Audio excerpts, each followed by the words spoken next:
La fête des amoureux approche et vous vous sentez peut-être plus seul que d'habitude. Vous rêviez avoir près de vous quelqu'un qui puisse vous aimer et vous comprendre. Mais cette année-ci, vous ressentez à nouveau la désillusion qui revient. Restez avec moi jusqu'à la fin pour comprendre ce dont on a besoin lorsqu'on a du mal à trouver la bonne personne pour nous. Bonjour, je m'appelle Claudia Stéphane, je suis hypnopraticienne et je travaille avec les personnes hypersensibles et les surdouées. On se demande pourquoi l'amour fait souffrir. Et la réponse est simple. L'amour qui cache de la peur, de l'attachement ou des attentes n'est pas véritablement de l'amour. Et ça peut faire souffrir. Lorsqu'on n'a pas guéri nos blessures et qu'on se débat dans ce marais d'émotions qu'on garde toujours en nous, on risque de rencontrer uniquement des personnes qui nous montrent qu'on est enfermé dans nos vieux schémas. Mais au-delà du chagrin, cela est précieux car à travers ces relations éprouvantes, on peut évoluer beaucoup.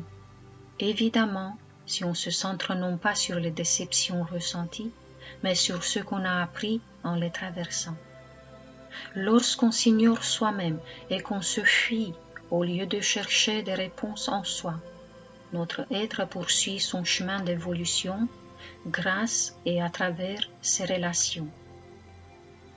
Néanmoins, pour rencontrer le grand amour auquel chaque être humain songe, il est nécessaire d'atteindre une plus haute conscience de soi.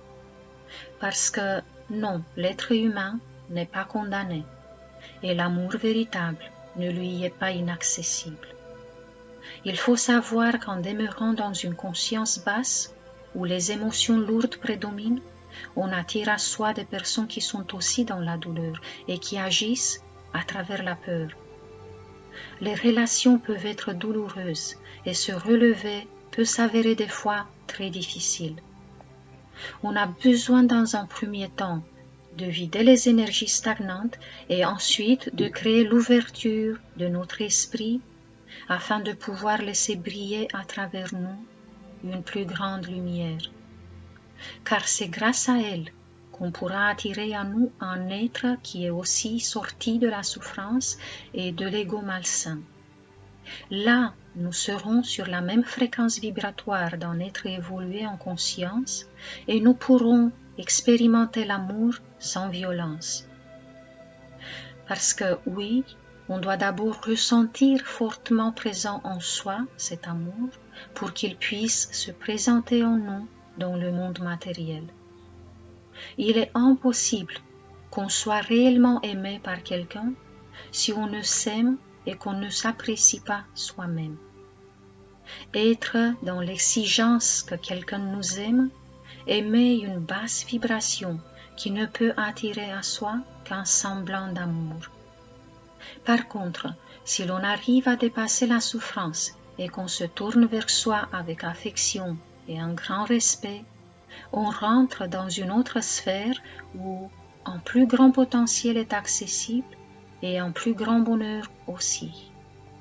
Et puis, si vous tendez vers un amour plus grand que ce que vous avez connu jusqu'ici, c'est peut-être parce que vous avez créé l'ouverture et que vous percevez son existence.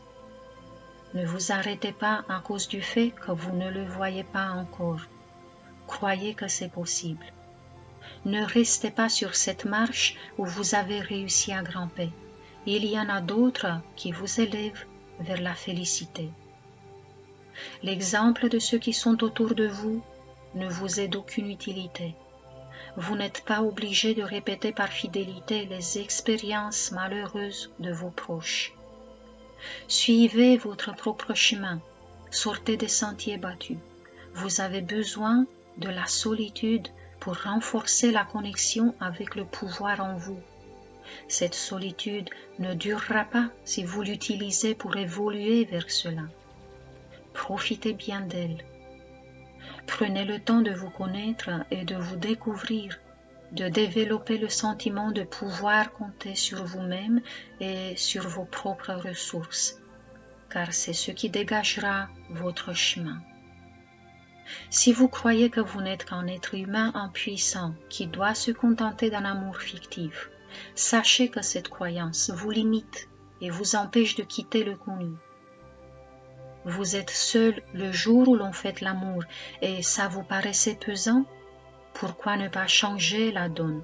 Vous pourriez vous déconnecter du monde extérieur et vous tourner vers vous-même en posant l'intention de transformer votre vie et d'aller vers le bonheur. Vous pouvez vous faire cadeau à vous-même les séances s'aimer et se respecter soi-même, reprendre son pouvoir ou se libérer de la souffrance du passé. Vous avez le lien en barre d'infos juste en bas de la vidéo. Je vous souhaite à tous de vous retrouver d'abord pour que vous puissiez découvrir le miracle de l'amour. Car dites-vous que l'amour de la personne qui sera près de vous est directement proportionnel à l'amour que vous vous donnez à vous-même. Jusqu'à la semaine prochaine, je vous embrasse tous très fort. Prenez soin de vous.